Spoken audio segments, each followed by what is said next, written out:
នេះព្រឹកថ្ងៃទី27ខែកក្កដាឆ្នាំ2026 អាយដាមដិតទីណារដ្ឋមន្ត្រីក្រសួងកសិកម្មរុក្ខាប្រមាញ់និងនេសាទបានដឹកនាំក្រុមការងារចុះពិនិត្យស្ថានភាពដំណាំស្រូវដែលទទួលរងផលប៉ះពាល់នៅក្នុងស្រុកភ្នំស្រុកនិងស្រុកមង្គលបុរីបាទក្នុងខេត្តបន្ទាយមានជ័យដើម្បីវាយតម្លៃស្ថានភាពជាក់ស្ដែងស្វែងរកដំណោះស្រាយសមស្របនិងពន្លឿនការអនុវត្តវិធានការជួយសង្គ្រោះបាទប្រជាកសិករឲ្យបានទាន់ពេលវេលានៅក្នុងដំណើរចុះពិនិត្យនេះបាទអាយដាមរដ្ឋមន្ត្រីអមដំណើរដោយលោកឃ្លោកនួយអភិបាលរងខេត្តបន្ទាយមានជ័យតំណាងអាយដាមអ៊ុំរាត្រីអភិបាលនៃគណៈអភិបាលខេត្តបាទព្រមទាំងថ្នាក់ដឹកនាំមន្ទីរជំនាញអាជ្ញាធរមូលដ្ឋាននិងមន្ត្រីពាក់ព័ន្ធជាច្រើនរូបដែលបានចុះពិនិត្យផ្ទាល់នៅលើទីតាំងដំណាំស្រូវរងផលប៉ះពាល់ដើម្បីសិក្សាអំពី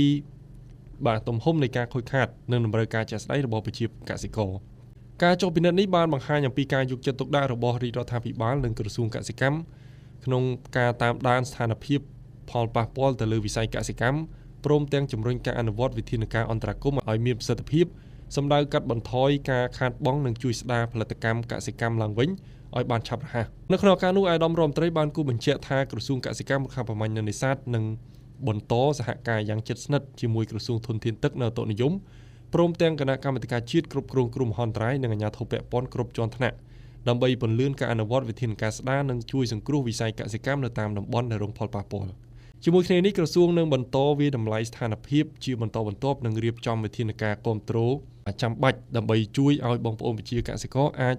ស្ដារនិងបង្កបង្កើនផលឡើងវិញបានឆាប់រហ័សនិងកាត់បន្ថយផលប៉ះពាល់ដល់ជីវភាពរស់នៅនិងរួមចំណែកធានាសន្តិសុខស្បៀងស្របតាមគោលនយោបាយរបស់រាជរដ្ឋាភិបាលនៅក្នុងការលើកកម្ពស់ការអភិវឌ្ឍវិស័យកសិកម្មប្រកបដោយចីរភាពបាទ